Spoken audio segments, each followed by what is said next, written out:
In this talk, I'm going to attempt to bring ethical clarity to the issue of gun control. There seems to be a lot of confusion, and of course, there's an ongoing debate, but there is actually a clear ethical evaluation of the situation that has a very definite answer. It's not a gray area. So, in order to have a correct ethical evaluation of a particular issue, you need to have correct ethics to begin with. That's really the core problem with this debate and with this ongoing issue is people don't really have a clear and accurate ethical worldview.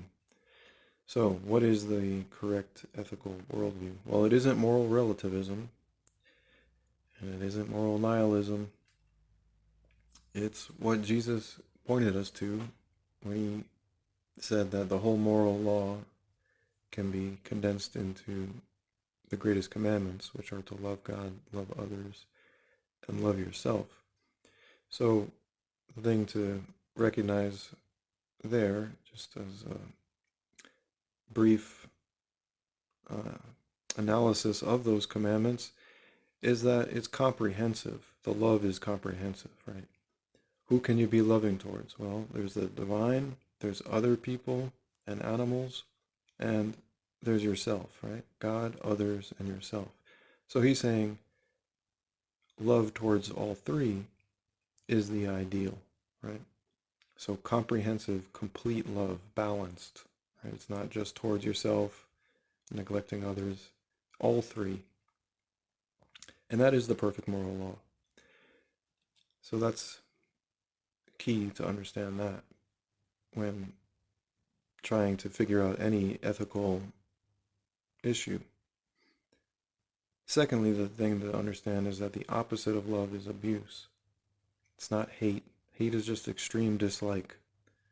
Jesus expressed extreme dislike repeatedly for several things. So it's just also common sense that having extreme dislike is not inherently immoral. But abuse is. Abuse is always wrong. There's no valid justification for abuse. That's why it's the opposite of love. And that's why it's inherent to the moral law. Right? Anytime you're abusive, you're violating the law. So, if you're with me so far, the next thing to get is that one form of abuse is aggression. And I'm using the word aggression with the definition, the initiation of violence, right? Like you're starting the violence. Very different from defensive force, which is response to violence, right? If someone is attacking you and you defend yourself, the defense is not the same as the aggression, right? And it's actually a form of love to use defensive force, right? If you love yourself, you'll want to defend yourself. If someone's attacking your family member, you're going to want to defend them because it's the loving thing to do, right? Self-defense or defense of others, defensive force is actually an act of love in keeping with the greatest commandments, against abuse, for love of others, yourself, and God. So that is the correct view on morality, and it's not very complicated, right? I'm surprised that people, especially Christians, think that what Jesus said was the greatest commandments, what he said was the perfect moral law, really isn't somehow, when it clearly is. And the more you think about it, the more you'll realize that it is. Okay, so aggression is a form of abuse, violating that correct moral, right? Extortion is a form of aggression. If you were to demand payment for something that your neighbor never asked for, you know, typical or classic example, the mafia, you need to pay us to stay safe, otherwise we're going to do something harmful to you. Extortion, taking money without an actual contractual agreement, that is aggressive. That's just a fact. That's a moral fact. Okay, so what does this have to do with gun control? Well, the way that this is relevant to gun control is because we have an institution which is actually based on the aggression of extortion, known as taxation, claiming to be the moral superior authority, right? They are claiming to be the moral authority, and other people are looking at them as the moral authority. So this actually is disconnected from reality, not only historically speaking, right? When we have this institution not only being continuously aggressive through extortion, but historically the most violent group of anybody, right? Democide, if you're not familiar with the word, Democide, democide, is when governments murder people of that population that they're governing, right? Then, of course, there's genocide. And then, of course, there's all of the wars that were manufactured and extremely brutal and hellish towards countless innocent men, women, and children, right? So horror after horror, historically speaking, and then just continuously aggressive through extortion being the foundation of their existence. And then in more recent times now we have the return of medical tyranny, wherein the government says that they have the right to inject you with whatever drugs they and their pharmaceutical partners want to inject you with, and that they can put whatever medical device they want on you, and they can restrict your travel, right? All of this is aggression, as I've talked about in previous audios on medical tyranny. It's just a clear immoral act because it violates the law of love. It's abusive. You couldn't do this to your neighbor, so why do you think it's okay for them to do it to you? Again, because you probably, if you do think it's okay for them to do it to you, then you must see them somehow as superior. But this, again, is completely detached from reality, because a morally superior person wouldn't be constantly abusive and wouldn't be historically the most abusive. So to put someone on a pedestal of moral authority who actually demonstrates the most immorality is completely irrational. In fairness to you, though, if you're thinking that way, I used to think that way too.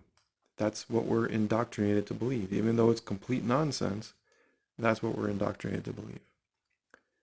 And the way that this is being played out with gun control, especially recently, as they have one shooting rollout after another,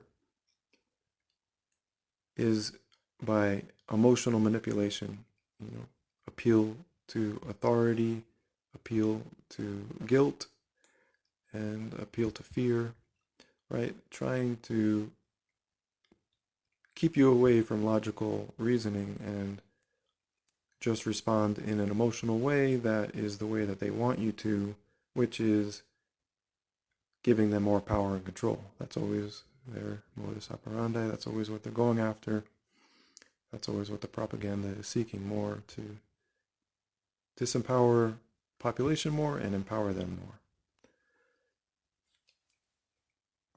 So the reason why gun control, and gun control meaning taking away guns from nonviolent people, the reason why that's just completely ridiculously irrational idea is, one, because the people that are doing the disarming, again, are the most violent, right?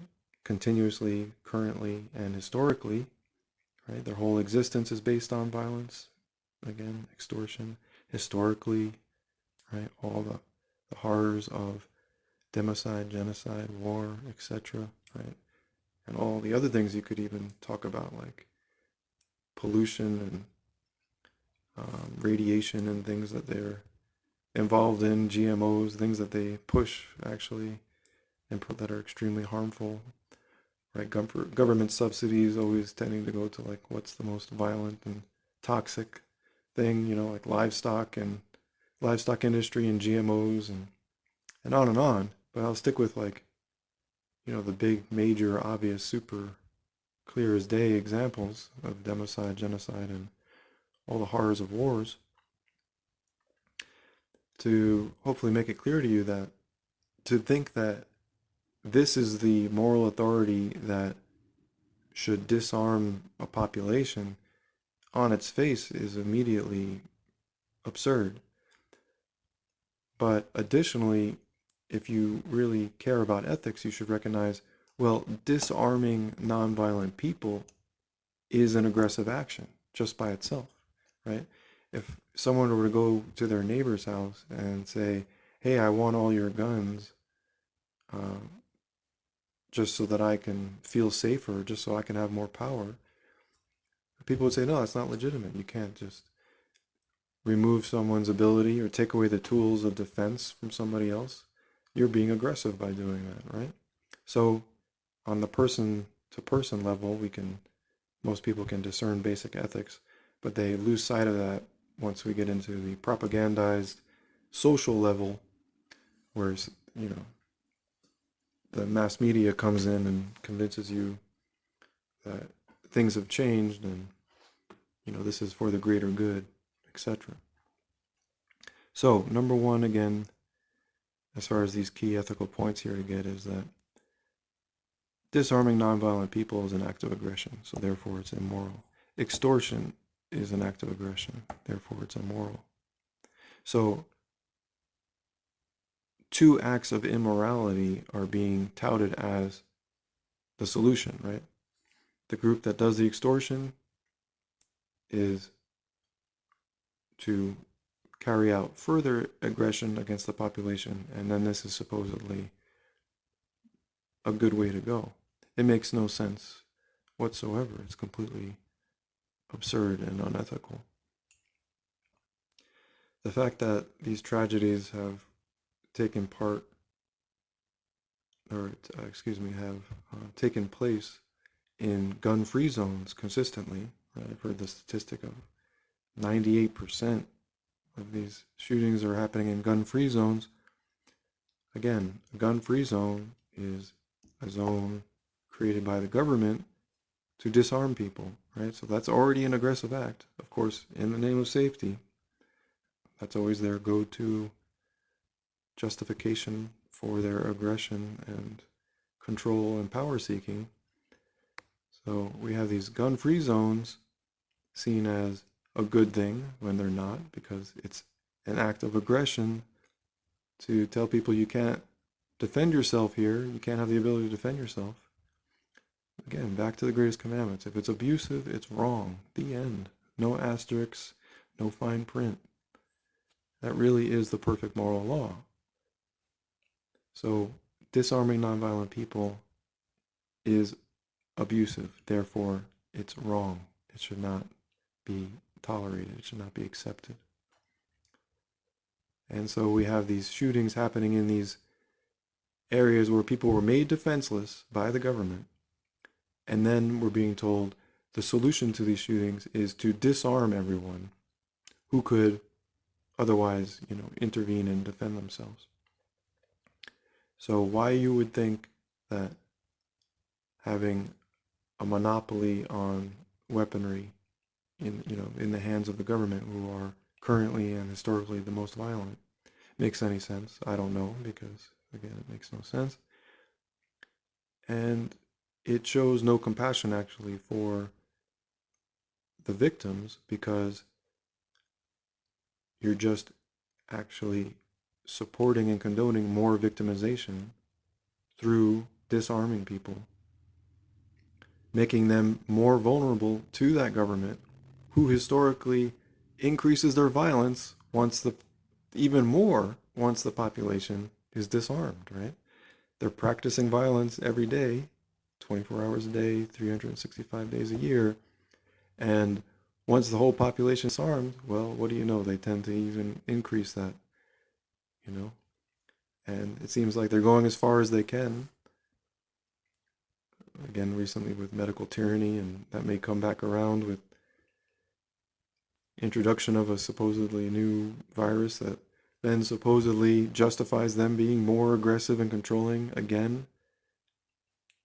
The fundamental blunders are perceiving them as some kind of moral authority when they're not at all. They're the opposite. And then thinking accepting abuse from them is actually for the greater good. Again, completely ridiculous irrationality. And letting them just continue to make the world worse, actually, for all of us, going towards this more and more socialist, dystopian world, where they have this false authority cemented more and more and spread more and more deeply throughout the world and our lives.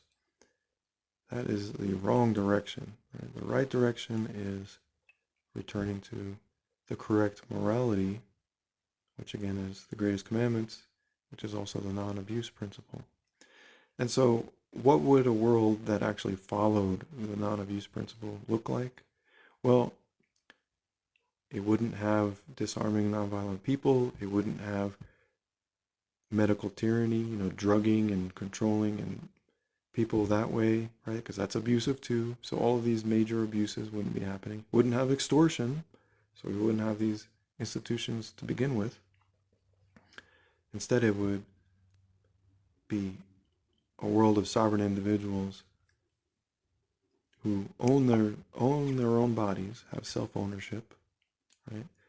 And additionally would have access to homesteading land, water, and seed, so that they can live independently, in voluntary communities without being subject to the abuse of others, right? If you're denied the necessities of life by others and forced to pay them for them, that's abusive, right?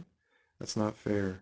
If you were to crash on a deserted island, the logical and sane thing would be to let everyone have their own private space and let everyone have access to basics of food, water, and seed that they need to survive.